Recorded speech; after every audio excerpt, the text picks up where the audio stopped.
Bom dia, bom dia! Sejam todos bem-vindos ao Dislexia com Café, nosso podcast. Eu sou a Mônica, sou formada em hotelaria, tenho 43 anos, tive o diagnóstico tardio de dislexia e fiz o Instagram Sábios Disléxicos para passar informação sobre dislexia. E eu sou Caroline e estamos juntas aqui para falar sobre um tema muito interessante, que é como lidar com a dislexia em casa. E aproveitando, nós queríamos pedir a todas as mamães que compartilhassem esse vídeo, esse podcast, que usasse todas as dicas, orientações que a gente tem passado, como a gente passou no primeiro episódio, como a gente vai passar agora no segundo episódio, para que vocês consigam lidar, né, com a dislexia em casa, tanto do filho, da filha, como também de vocês, né? Tanto os adultos disléxicos. A Mônica pode falar um pouquinho sobre isso, eu também. Então, a gente se reuniu justamente para poder trazer essa informação para vocês. E fala um pouquinho de você, Carol, do André. Sim, então, no final das contas, eu acabei nem me apresentando direito. Eu sou mãe de um filho disléxico, e Andrea tem 14 anos agora, está no primeiro ano do ensino médio, e é um desafio, né? Quando você tem um filho, ele não é só disléxico, ele é descalcúlico e desortográfico também. E nessa caminhada aí de descoberta sobre a dislexia, eu acabei descobrindo que eu sou disléxica também. Eu descobri com 38 anos. E a gente pensou, né, tanto eu quanto a Mônica, a oportunidade de trazer esse tema, né, sobre a dislexia e sobre o dia a dia, né, a dislexia em casa. Uma coisa é a dislexia no consultório médico, da psicopedagoga, da fono, uma coisa é a dislexia na escola e outra coisa é a dislexia em casa. Então, a gente pensou em um tema que fosse ser útil para vocês, para que vocês possam começar a trabalhar em casa com as crianças, com os filhos, e principalmente para que vocês sejam mães assertivas, né? Mães que impulsionem, mães que ajudem. Né? Eu conto um pedacinho aqui do meu exemplo. Eu, em todo o tempo, quando eu soube da dislexia do André, em todo o tempo, inclusive ele está aqui, ó, acabou de chegar, oi, Dé. Oi. Trouxe um cafezinho. Cafezinho. Dislexia com café, né? Com café. Então, todo o tempo que eu descobri a dislexia dele, eu incentivei demais ele, ainda incentivo. Sou aquela mãe que está atrás mesmo, até um pouco chata. E eu voltei a estudar, porque eu não concebia eu ser disléxica e não ter um exemplo para ele. Ele falou assim, você também é disléxica, mamãe? Ok. Mas aí eu falei, e aí, o que eu posso mostrar para o meu filho que eu, sendo disléxica, eu falei, olha, superei isso, superei aquilo, consegui isso, consegui isso. Eu voltei a estudar. Então, fazem 6 anos que eu voltei a estudar. Então, terminei faculdade, fiz pós-graduação, comecei o mestrado, comecei a fazer cursos aqui na Itália, porque eu moro aqui, para mostrar para ele que ele vai ser capaz também. Isso porque eu não tive a intervenção, né, com fono, com psicopedagoga, com psicóloga. Ele teve. Então, quer dizer, a caminhada dele vai ser muito mais próspera do que a minha. Eu tenho certeza disso. Então, assim, a gente traz essas informações e a gente quis fazer esse podcast justamente para dar esperança para as mães, né, Mônica? Para mostrar que tem uma saída, tem métodos de estudos, tem dicas, tem técnicas, tem estratégias. É só a mãe querer, né? Como diz o ditado, arregaçar as mangas e estudar. E, Mônica, fala você um pouquinho, para quem não é esse tema de hoje. Então, esse tema não é para as pessoas que não têm problema nenhum, né, com leitura, compreensão de texto, prova, e que muitas vezes não compreendem o mundo da dislexia, né? Eles não conseguem entender o que a gente passa, e é bem criticar, né, Carol? aí, para essas pessoas, não. Né? Estamos falando para pessoas que têm interesse nesse mundo da dislexia para ajudar seus filhos e até os disléxicos. Então, quem quer criticar ou não tem interesse nesse tema, aí não é para eles. Sim. Ou até Né? mesmo, não sei se você vai concordar comigo, mas até mesmo aquela mãe ou aquela professora que acha que o método dela vai resolver o problema da dislexia do filho, do aluno, e ela fica ali naquela mesma tecla, né? E uma coisa clássica assim que eu vejo nas mães é aquela leitura que eu acho que eu até falei isso no podcast passado, que é uma coisa assim insuportável. Enquanto a criança está lendo, a mãe está lendo junto, mas ela está corrigindo. Ela vai lendo atrás, corrigindo, ela vai lendo atrás, corrigindo. E isso para a criança, quando ele vira um adulto, pelo menos no meu caso, quando alguém vai me corrigir, eu já falo, putz, li errado. Sabe quando você já fica de antena ligada? Fala, ai, tô errando. Ai, vou errar. Ai. Então, aquilo é como se fosse o gato atrás do rato, sabe? Correndo. O cachorro que corre atrás do rabinho dele. E aquela sensação é horrível para o disléxico, porque ele se sente toda hora cobrado, deixa ele errar, porque ele não decodificou a palavra, e vai chegar um momento que ele vai ler certo aquela palavra, porque ele vai ter já decodificado. Então, mostrar para a mãe, para a professora, que não tem problema ele ler errado, mais para frente ele vai ler certo, é porque justamente o cérebro dele não decodificou aquela palavra, aquela letrinha, né? Mas ele vai conseguir. E esse é o jeito errado, né? É para quem não é, né? Para quem está achando que está fazendo certo, mas está fazendo errado. Errado. E existe uma explicação, né, Carol? Eu achei a explicação bem interessante. Como a gente não decodifica as letrinhas, o nosso cérebro busca alguma coisa muito rápida para substituir. Então, se tiver escrito hostil, a gente não conseguir decodificar, o cérebro rapidamente pode trocar para o hospital, por exemplo. Então, não é que a criança esteja lendo errado, ela tem, isso é da dislexia, né? As mães, quando elas entendem isso, né, que é da dislexia, eu acho que ela torna a vida da criança mais fácil e deixa a criança errar, aí ler com calma, né? Aí da próxima vez, como você falou, da próxima vez ela não vai errar, ou 2, 3 vezes depois, ela já não vai errar mais, né? Ela vai conseguir decodificar aquela letrinha e a palavra toda. É verdade, é verdade. E esse tema, assim, eu vejo, Mônica, como uma grande oportunidade. Por quê? Eu vejo mães desesperadas. Eu vejo mães, assim, batendo a cabeça na parede, sem saber o que fazer com essa criança que não sabe ler e escrever. Imagina, tem gente que me escreve e tem filho com 14, 15 anos que não sabe ler ainda. Verdade. Então, assim, falei aí, o que eu faço? Me ajuda. Entendeu? Não é um passe de mágica, não é de um dia para o outro. Não é que essa criança vai ler e vai começar a ler fluente, assim, você fala, nossa, né? Vai ser né? Ele vai, aos poucos, a Mônica, daqui a pouco pode até contar um pouco a experiência dela, porque ela descobriu adulta a dislexia dela. E assim, aos poucos, né? Aos poucos, e você não pode nem dar tudo, assim, todas as técnicas que existem, você nem pode dar tudo, porque ele não vai absorver tudo. Tem que ser devagar, para que o cérebro consiga... O cérebro vai ter que aprender, né? Como estudar. Aprender, né? Aprender a aprender. Aprender, exatamente.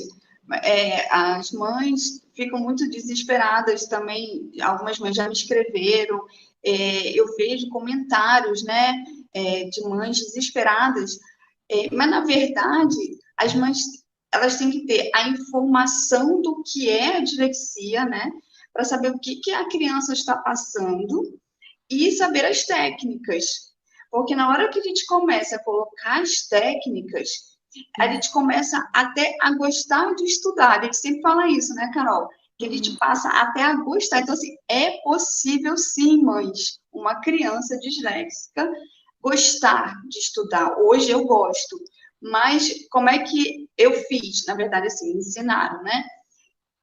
Todas as técnicas, então, mapa mental, cores, tabelas, todas essas técnicas de destacar as palavras no texto, eu fui colocando aos pouquinhos. Então, assim, não foram todas de uma vez. Então, isso leva tempo.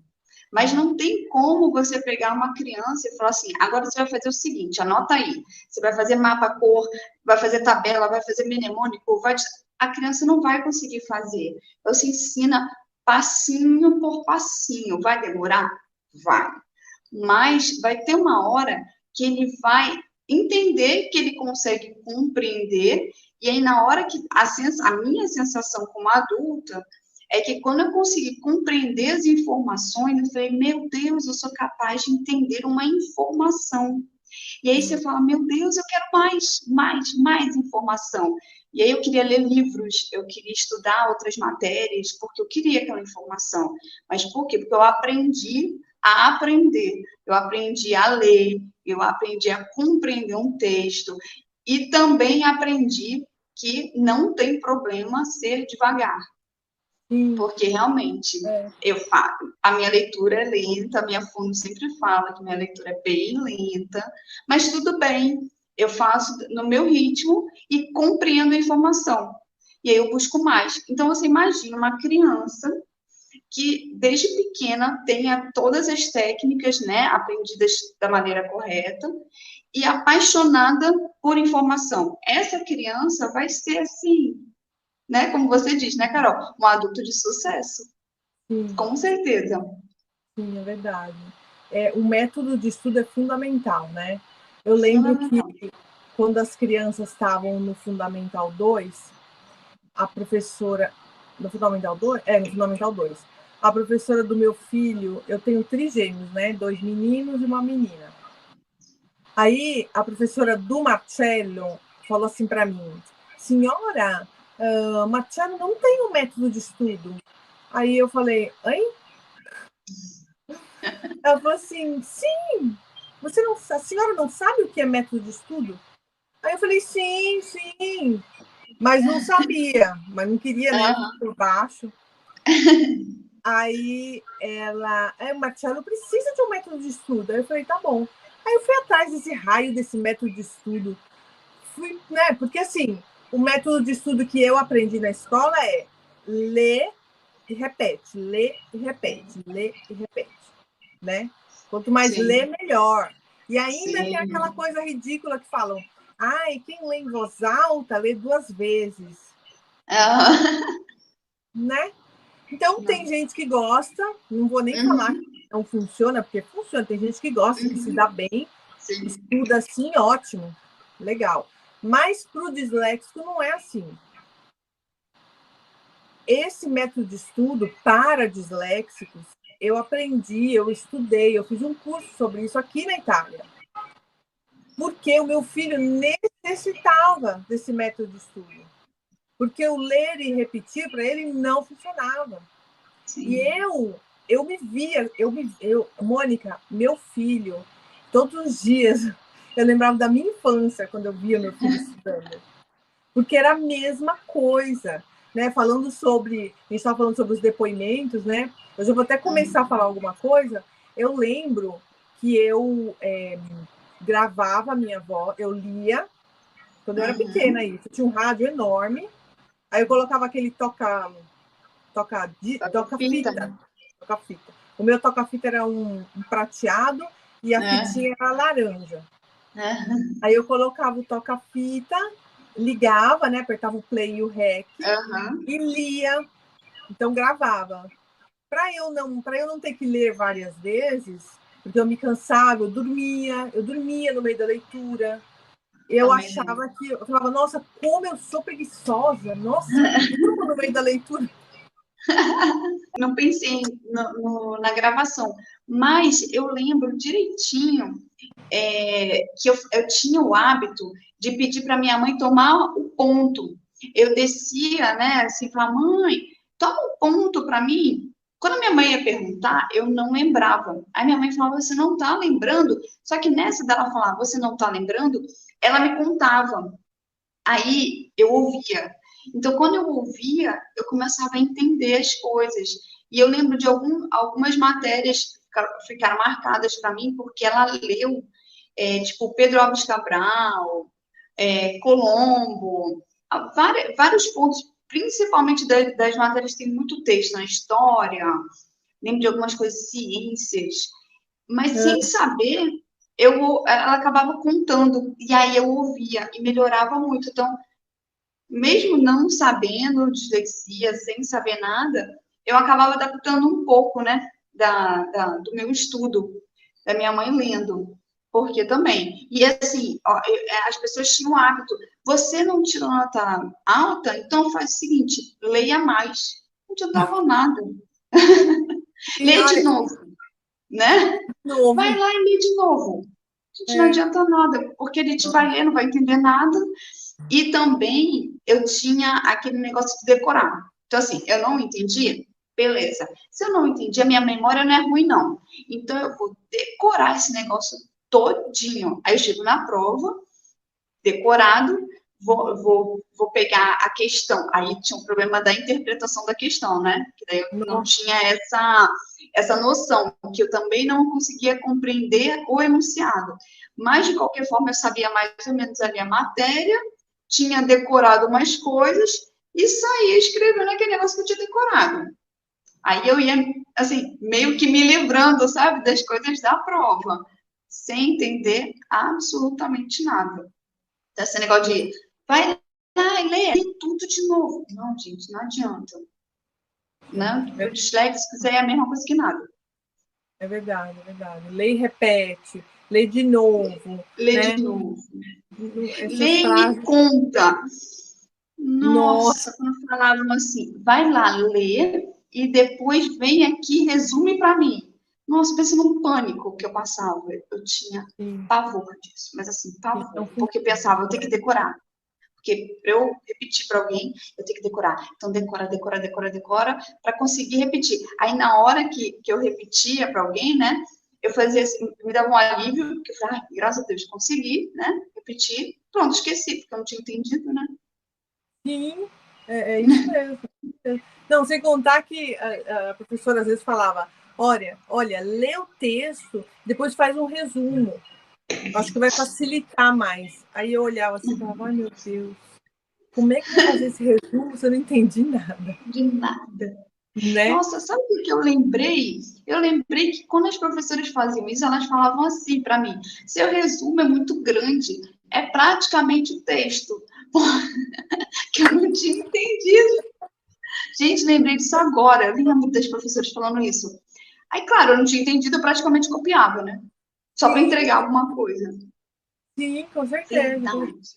E quando a mãe se educa, né? Quando a mãe fala, ok, vou arregaçar as mangas, vou atrás de informação, vou fazer curso sobre dislexia, vou participar de workshop sobre dislexia, né? Vou atrás de informações, ou gratuitas, ou a pagamento, não interessa, mas querer estar disposta a ir atrás de informação, aí tudo muda, gente, porque vocês vão entender o porquê o disléxico não consegue resumir, porque ele não consegue ler direito, ou ler e não entende nada.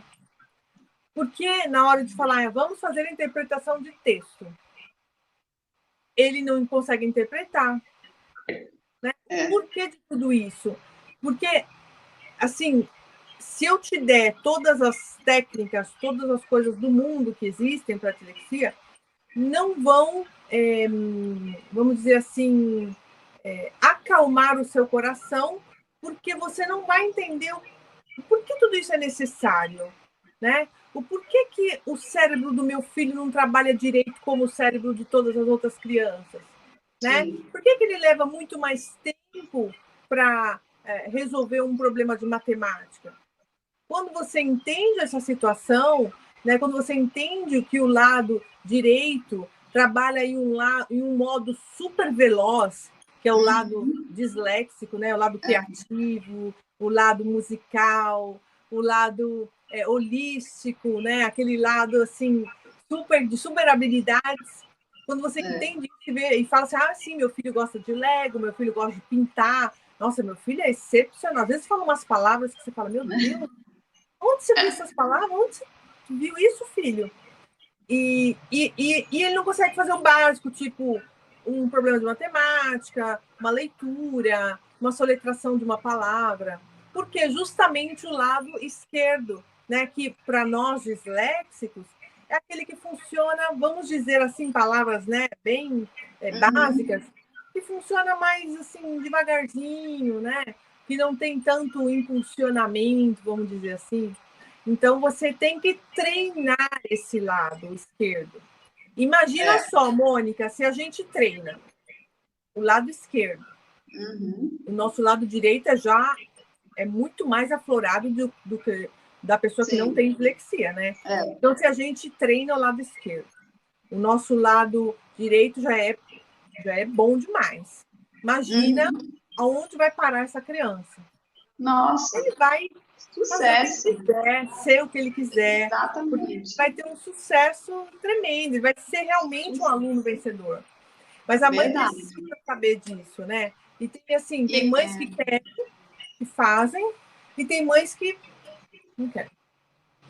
Eu acho também, Carol, que primeiro a mãe tem que aceitar. Porque eu vejo que muita gente não aceita. Aceita no sentido de entender que existe uma diferença. Porque eu vejo muitas mães falando assim, não, isso é besteira, é só leitura. Eu acho que primeiro as mães e quem está em volta, né, de qualquer disléxico, né, tem que entender que existe sim uma diferença, ela é real, não é invenção da criança, não é preguiça da criança, é uma diferença. E essa diferença tem técnicas que ajudam, e técnicas que, inclusive, tem um monte de empresa de olho, né? Parece que teve uma de espião, achei tão interessante, porque o disléxico tem um dom, né, especial para espionagem, né? Porque ele te junta muitos pontos de quebra-cabeça. E tem uma empresa, depois eu vou olhar direitinho essa notícia, não sei se você viu, Carol, essa notícia? Sim, eu que coloquei lá no... Nossa, você botou? Gente, eu achei o máximo aquilo, porque é bem o nosso dom, né? Sim, é a empresa de segurança de inteligência máxima, né, da Inglaterra. Eles recrutam mais disléxicos do que pessoas não disléxicas. Justamente porque, sempre lembrando, né, do mapa mental, essa conexão cerebral, né? O disléxico pega... Inclusive, hoje eu coloquei um post falando sobre palavra-chave. O disléxico pega as palavras, né? Ele pega os pontos importantes, o que chamou a atenção dele, une, e aí ele fala, ok, daqui, deixa eu ver, como é que eu posso sair dessa situação, ou como é que eu posso resolver isso? Justamente, não sei se já aconteceu com você, Mônica, ou qualquer mamãe ou professora que está aqui nos seguindo, que está vendo esse vídeo, a criança não lê o enunciado e ela adivinha o que está escrito no enunciado. Total. É clássico, é clássico. Porque justamente ele tem essa percepção, assim, esse querer de uma palavra tentar resolver a situação. Claro que uma criança, ele precisa ler o enunciado do problema, senão ele não vai entender, né? É necessário que ele leia. Mas um adulto, alguma coisa de trabalho, um adulto tem a compensação, né? Muito mais... já tem a compensação, né? Tantos anos de vida, então isso já é normal. Mas a criança não, ela precisa necessariamente ler todo o enunciado para depois... Às vezes acontece, né? Adivinha e dá certo o exercício, mas a maioria das vezes não. É verdade. Eu acho que, assim, as mães, primeiro, elas têm que, então, aceitar isso, né? Eu vou dar um exemplo de um negócio que aconteceu comigo quando criança, que imagina assim, se a mãe aceita e consegue fazer as técnicas, as adaptações, essa criança, além de ser, com certeza, um adulto de sucesso, ela vai ser uma criança com uma autoestima melhor, né? Ela vai acreditar nela mesma. Então, assim, sabe aqueles paradidáticos, Dom Casmurro, como que é? Vidas Secas? Eu não li nenhum. Eu não li nenhum. Eu não conseguia ler, porque as professoras, elas dão, assim, 15 dias para você ler, para você fazer um debate. Quando que eu ia ler aqui Dom Casmurro em 15 dias? Mas não tinha a menor condição. Aí, depois do debate, 15 dias depois, tinha uma prova. Eu não tinha lido nem para o debate, quanto mais para a prova. Aí, o que eu fiz? Alguns tem filme. Então, Vidas Secas, eu vi o filme. Eu lembro do filme. Eu fui ver o filme. O Dom Casmurro, eu não me lembro se eu vi. Eu não me lembro se tem filme, mas eu vi alguma coisa do estilo. Era filme, uma peça de teatro. Alguma coisa eu fui ver. Eu não li. Nunca consegui ler Dom Casmurro. E tinha uns outros, né? Eu não me lembro dos outros, mas todos eu peguei alguma alternativa. Era filme, era teatro. E o que não tinha de jeito nenhum, eu li o resumo. Porque o resumo era muito mais curto. Então, eu conseguia ler até a prova. Aí foi o jeito que eu adaptei, mas, sem saber, né, da dislexia. Mas eu acabei adaptando para uma coisa mais visual e tal. Então, eu fico pensando, se a mãe aceita né, dá essa sugestão para a criança. Chega um livro para a criança ler. Olha, mas tem um filme, vamos assistir juntos? Né? Aí a criança chega para o debate com a informação, com a história, faz a prova mais tranquilo, porque compreendeu aquela história, né? Não fica se forçando a ler, porque ele te lê por ler, não vai entender nada, ele vai tirar nota baixa na prova. Então, se a mãe aceita e entende que existem são várias técnicas legais e várias ideias bacanas, né? Para adaptação. Até a autoestima dessa criança muda bastante.